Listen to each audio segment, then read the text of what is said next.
గసడ దవాదేశ సంధి అంటాడు ఇక్కడ వాడు. అర్థమైందా?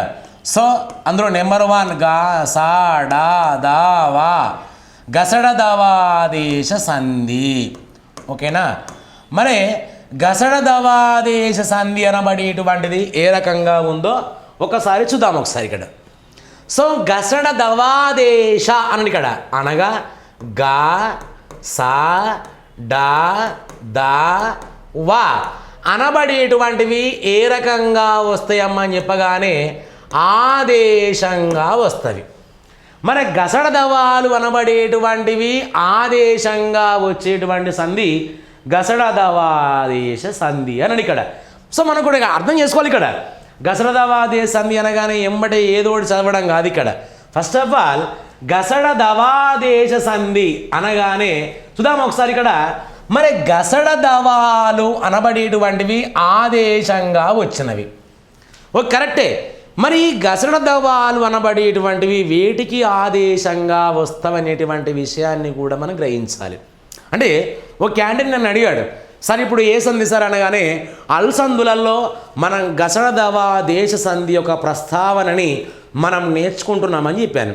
అనగానే ఎంబటే ఏంటిదమ్మని చెప్పగానే గసడ దవాదేశ ఆగమం అనగా మిత్రువని, ఆదేశం అనగా శత్రువని మనం తెలుసుకున్నాం. కాబట్టి ఇక్కడ గసడ దవాలు ఆదేశంగా రాబడే సంధి గసడ దవాదేశ సంధి అనగానే ఒక విద్యార్థి పాయింట్అవుట్ చేసి, సార్ ఈ గసడ దవాలు అనబడేటువంటివి వేటికి ఆదేశంగా వస్తవి అని క్వశ్చన్ వేశాడు. అప్పుడు మనం బాల వ్యాకరణం ప్రకారంగా పరావస్తు చినేసూరి సంధి పరిచ్ఛేదము యందు గసడ దవాదేశ సంధికి ఉన్నటువంటి సూత్రాన్ని ఇప్పుడు మీకు ఎక్స్ప్లెయిన్ చేయడం జరుగుతూ ఉంటుంది.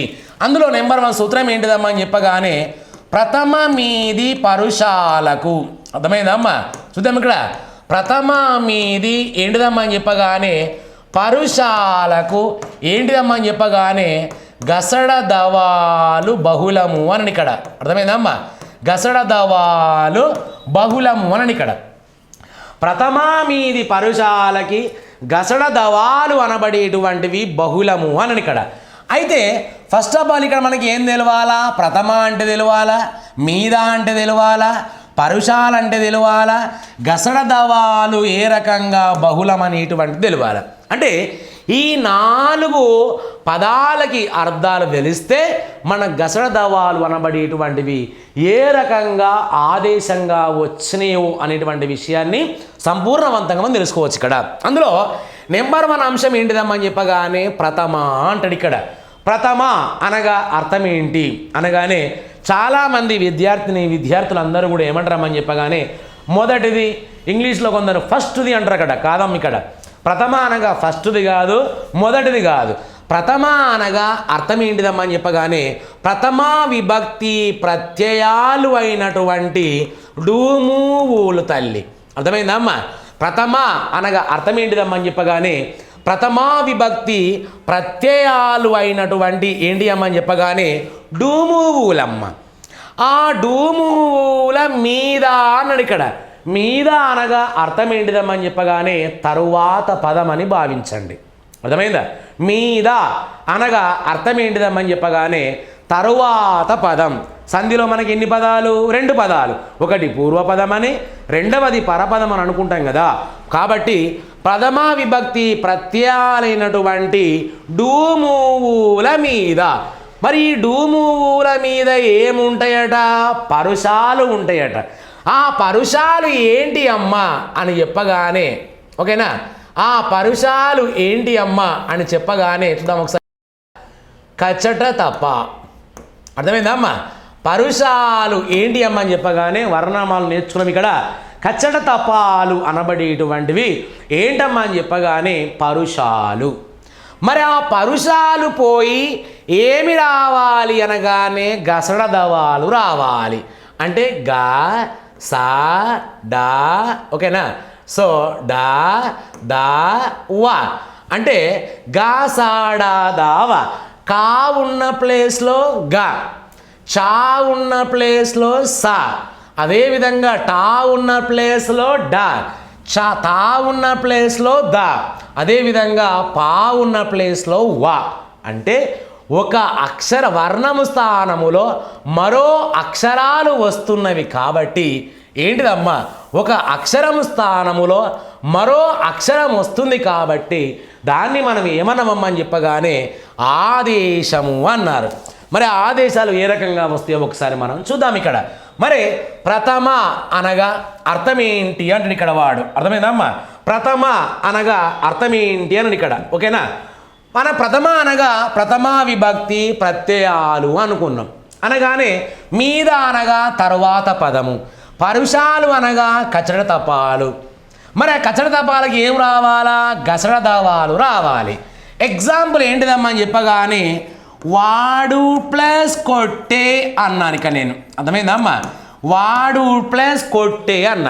వాడు అనగా ఇక్కడ డూ ఉన్నది. మరి డూ అనబడేటువంటిది ఏంటిదమ్మ ఇక్కడ ప్రథమా విభక్తి ప్రత్యయము.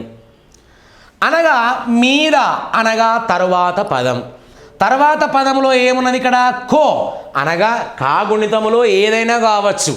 పరుషం అనగానే కా మాత్రమే కాదు మిత్రమా, క కా కి కి కు కు కో కో కై ఏదైనా రావచ్చు అక్కడ. అనగానే వాడు ప్లస్ కొట్టే ఈజ్ ఈక్వల్ టు ఏమవుతుందమ్మా అని చెప్పగానే వాడు గొట్టెగా మారుతుంది. అంటే ఇక్కడ పరుషం అనబడేటువంటిది ఏ రూపాన్ని కలిగి ఉంటే గసడ దవాలు కూడా అదే రూపాన్ని కలిగి ఉంటవి. ఇక్కడ కా ఉంటే అక్కడ గ, ఇక్కడ కు ఉంటే ఇక్కడ గు, ఇక్కడ కో ఉంటే అక్కడ గో అనబడేటువంటివి రావడం జరుగుతూ ఉంటుంది. అనగానే వాడు ప్లస్ కొట్టే ఈజ్ ఈక్వల్ టు వాడు కొట్టే అన్న. సార్ ఇది ఆదేశం అన్నారు కదా, ఆదేశం ఎట్లా అని చెప్పగానే వాకి వా, డూకు డూ, టేకు టే అనగానే ఆదేశం అనగానే సార్ కో పోయింది గో వచ్చింది కాదు. ఇడ కో ఉన్నది, ఇడ గో ఉన్నది. దీన్ని మళ్ళీ విడ తీసుకోవాలి మిత్రమా. కో ప్లస్ ఓ, ఆ తర్వాత గ ప్లస్ ఓ, మళ్ళీ ఇక్కడ ఏమున్నాయి ఓ ఉన్నది ఓ ఉన్నది.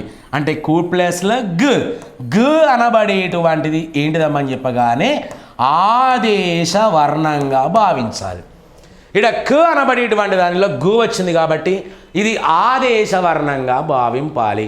అనగా ప్రథమా మీది పరుషాలకు గసడ దవాలు బహుళము. ఓకేనా. ఇంకో ఎగ్జాంపుల్ రాస్తున్నా. మనము ప్లస్ ఏంటిదమ్మా అని చెప్పగానే టక్కరులము అన్న. అర్థమైందా. మనము ప్లస్ టక్కరులము అనబడేటువంటిది ప్రథమా విభక్తి ప్రత్యయము. దాని మీద టా ఉన్నది. ఇగో పరుషాల్లో ఒక టా ఉన్నది. మరి ఆ టా పోయి మనకి ఏం రావాలి, డా రావాలి. అనగా ఏమొస్తుందమ్మని చెప్పగానే మనము డక్కరులం అవుతుంది. అర్థమైందా. మనము డక్కరులం అవుతుంది నాన్న, జాగ్రత్తగా పాటించండి. ఓకేనా. తర్వాత వాడు ప్లస్ చనియే. ఓకేనా. ఇగో ప్రథమ చా ఉంది కాబట్టి ఏం రావాలి, సా రావాలి. అనగా ఏం రావాలమ్మా అని చెప్పగానే వాడు సనియే. చూద్దాం ఒకసారి ఇక్కడ. ఇగో ఈ రకంగా అంటే పరుషాలు ఓవాలి, గసడ దవాలు ఆదేశంగా వస్తే ఆ సంధి ఏంటిదమ్మని చెప్పగానే గసడ దవాదేశ సంధి. ఆదేశం అనగా ఏంటిదమ్మా అని చెప్పగానే మిత్రువని భావింపండి. ఆదేశం అనగా అర్థం ఏంటిదమ్మని చెప్పగానే శత్రువని భావింపండి. అనగా ప్రథమా మీది పరుషాలకు, ప్రథమ అనగా ప్రథమ విభక్తి ప్రత్యయాల మీద ఉన్న పరుషాలకు గసడ దవాలు వస్తవి. అంటే పరుషాలు ఓవాలా, గసడ దవాలు రావాలి. వాడు ప్లస్ కొట్టే అనగా డూ ఉన్నది. సో డూ అనబడేటువంటి ఏంటిదమ్మని చెప్పగానే ప్రథమ విభక్తి ప్రత్యయము. దాని మీద పరుషం ఉన్నది. ఈ పరుషం పోయి దానికి ఏం రావాలి కాబట్టి గసడ దవాలు రావాలి. ఓకేనా. అంటే ప్రథమా విభక్తి ప్రత్యయాల మీద పరుషాలు పోయి గసడ దవాలు వచ్చినట్టయితే, ఓకేనా, పరుషాలు పోయి గసడ దవాలు వచ్చినట్టయితే దాన్ని మనం ఏమంటామమ్మా అని చెప్పగానే గసడ దవాదేశ సంధిగా భావింపాలి. ఇది గసడ దవాదేశ సంధి యొక్క వివరణ.